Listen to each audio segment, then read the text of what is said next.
All right, so welcome to Support to Startup. I'm Scott Tran. I am the founder of Support Driven. And I'm Martin Cueva. I'm the co-founder of Quality Step.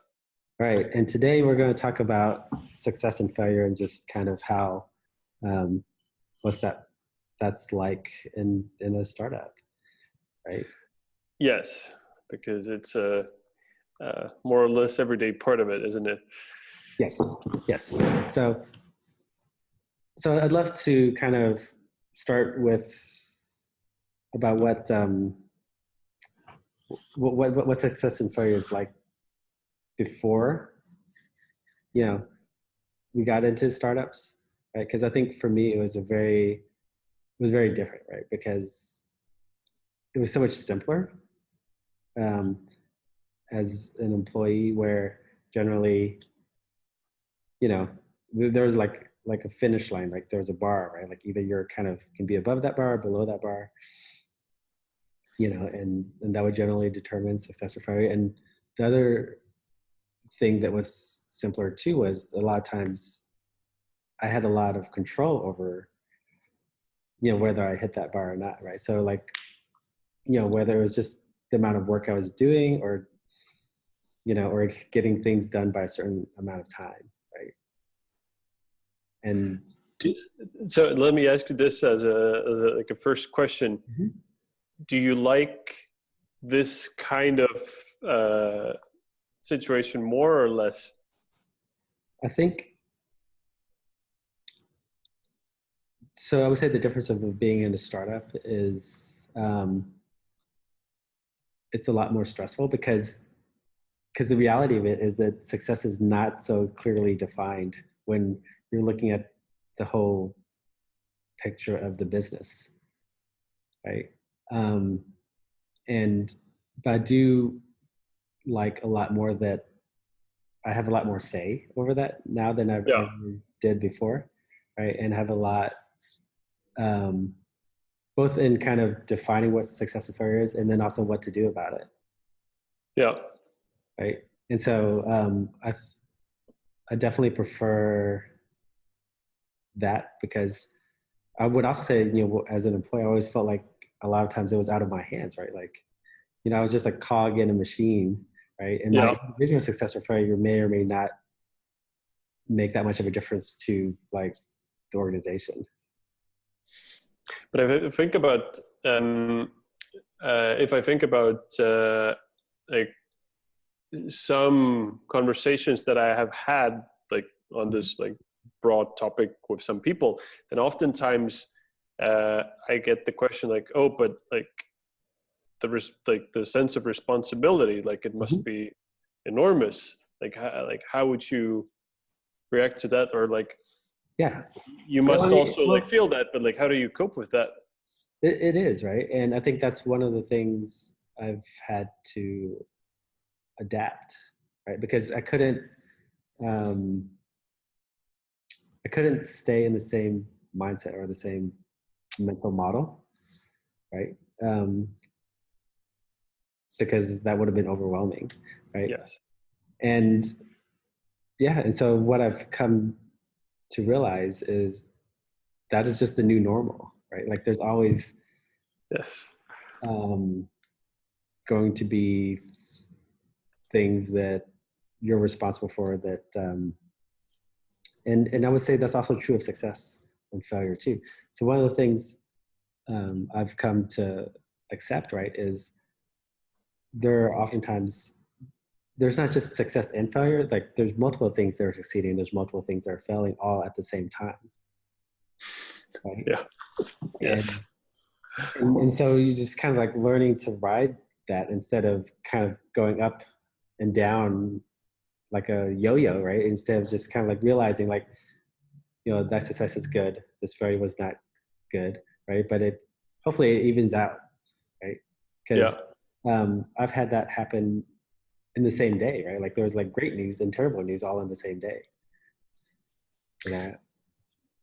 Yeah. So that's, I think that's a pretty good summary of like what a typical, I don't know, maybe not typical, but it does happen that like you open your email inbox and there's, 5 emails, half of them are like amazing developments, great Right. news, like you hired somebody or like some deal went through or something happened, and the other 2 are like horrible developments that you would really hope like you wish weren't there.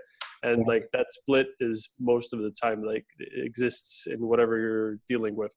Right, right. So when you were running support at Pipedrive, like like how did you how is success defined in that role? Yeah, like so that was that is the like the difference, I guess, that your success and failure are more narrowly defined. Hmm. So like if you run a department within an organization, then while it's easier to be successful, then it's also limited. Like the success, like the maximum amount of success, like if you are the absolute best support department in the world, in any company, you're still the best support department. So like your Yeah. success is limited by definition because you're not Because responsible well, for the you're not whole the whole thing. business, Yes. Yeah. right? And So so, so yeah. well, so I Like was curious, like, so how's that?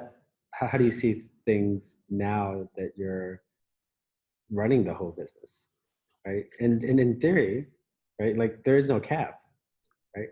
yeah. And there's no floor. It is I often like uh, that's another thing like for another episode like the analogies of running a business and entrepreneurship, like one of the analogies that I keep coming back to is like being out at sea, like with your little Yes. sailing boat or something. Yeah. Like you can like go in any direction, and like there's a lot of space to move around basically. um so like that's depending on how you're doing can Mhm. be like absolutely amazing or Mhm. crazy scary, and like the uncertainty of that Mhm.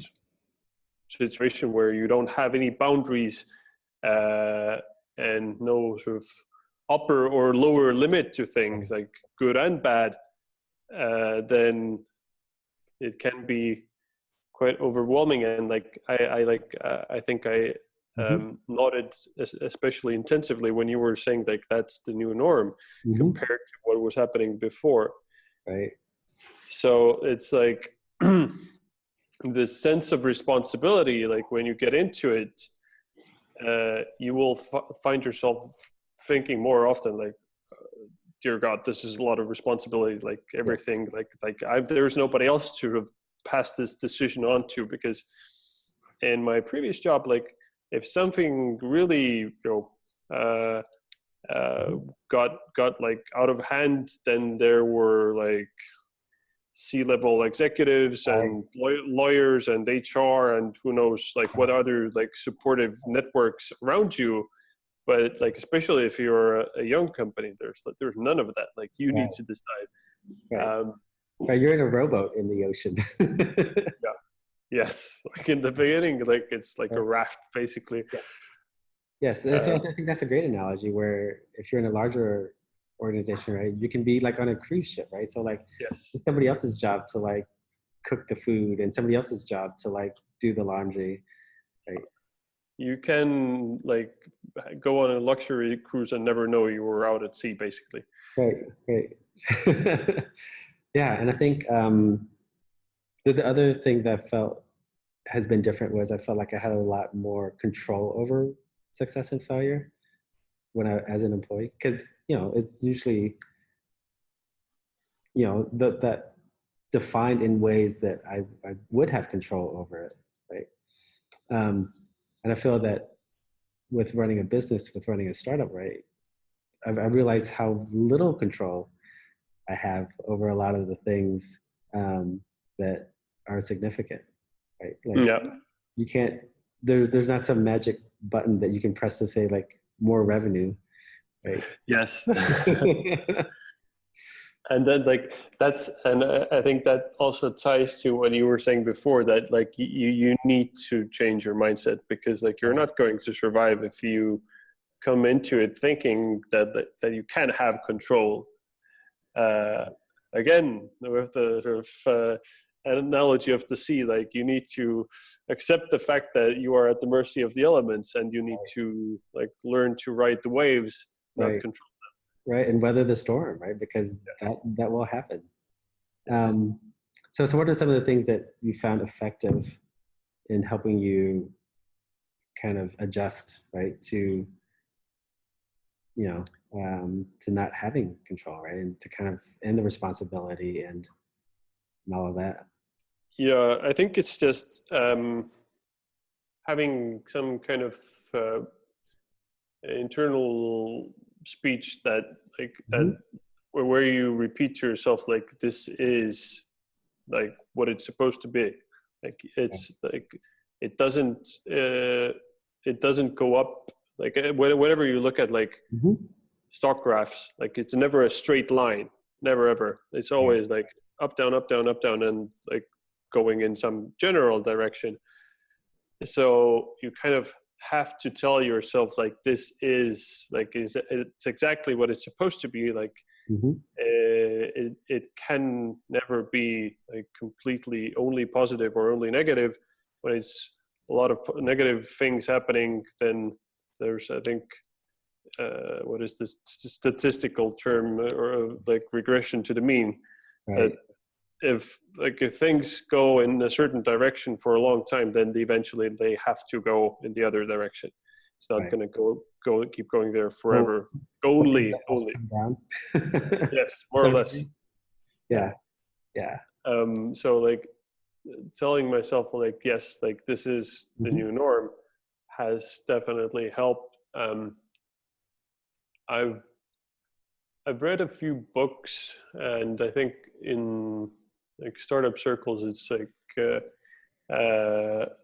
pretty popular to like read Stoic Mm. texts and books, Yeah. and that there are like many um, ideas Hmm. in the Stoic philosophy that like, Yeah. help you deal with it. But like one of the key things, like when it comes to success and failure, is that mm, these negative or positive emotions, they are nothing more than your reactions to external events, Right.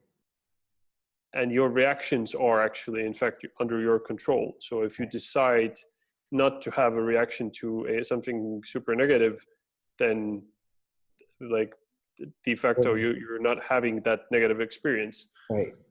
Right. Yeah.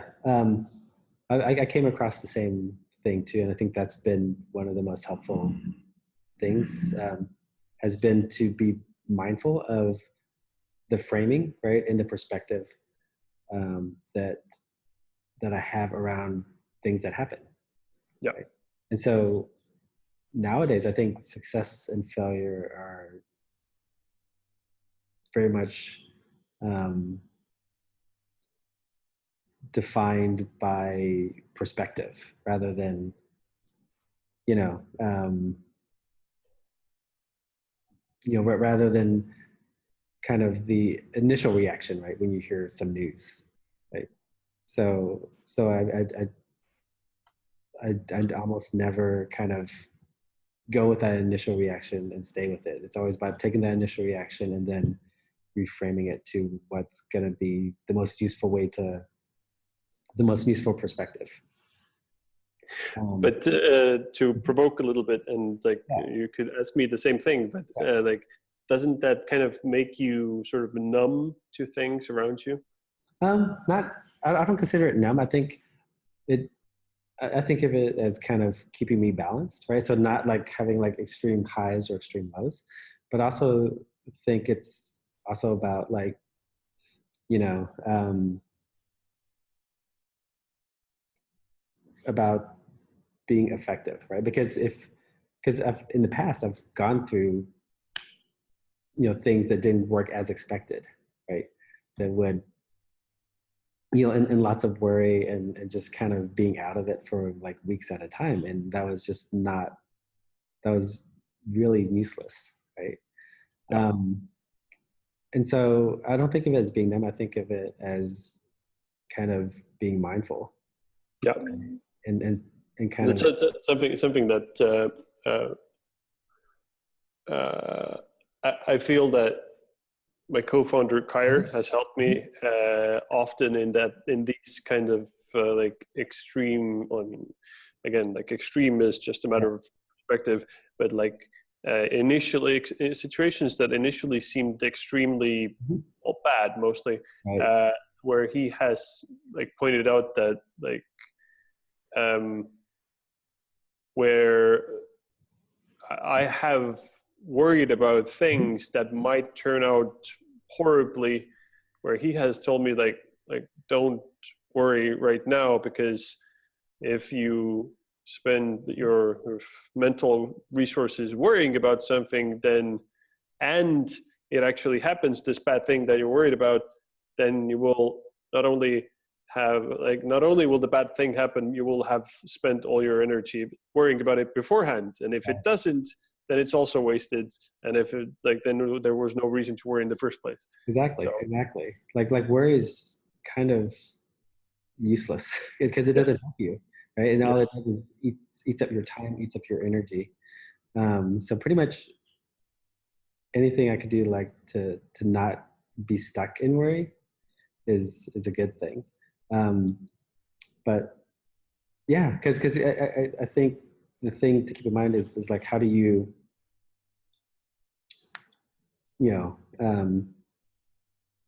how do you want to run this marathon? Yeah. Right. And I think, and what I've learned is to adjust my expectations, right? So to kind of shift my focus onto things that I can control and to accept things that I can't. Yes. Yeah. And that's been a huge help because, like, for example, I can't, determine like how many, I don't have a button to press. Like, for example, we do conferences, right? Like there's no button to like get people to buy more tickets to the conferences. And that's okay, because that's not where, that's ultimately, or that's not where the focus is. For me, it's well, what are we doing the things that we can do, right? Yeah, it's oddly enough, that's like Pipedrive, my previous company.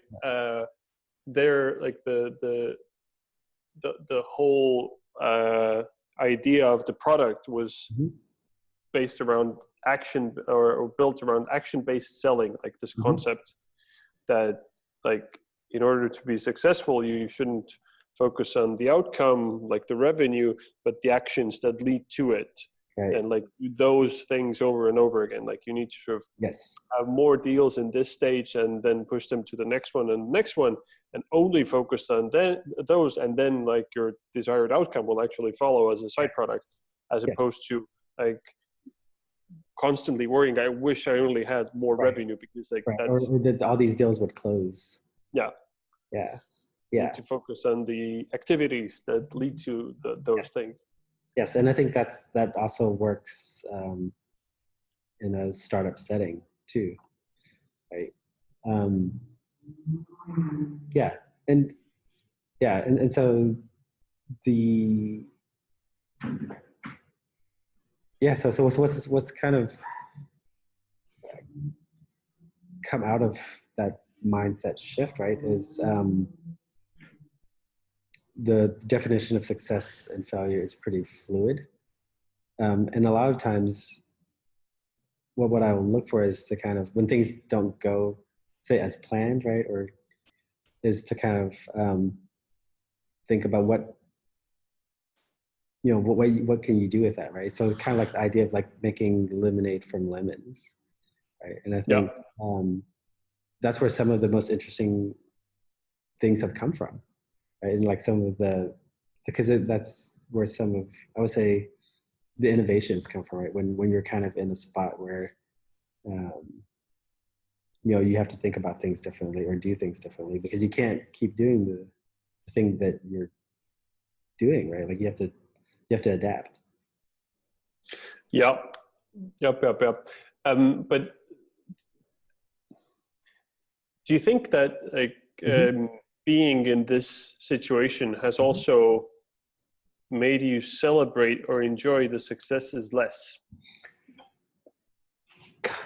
Yeah, but I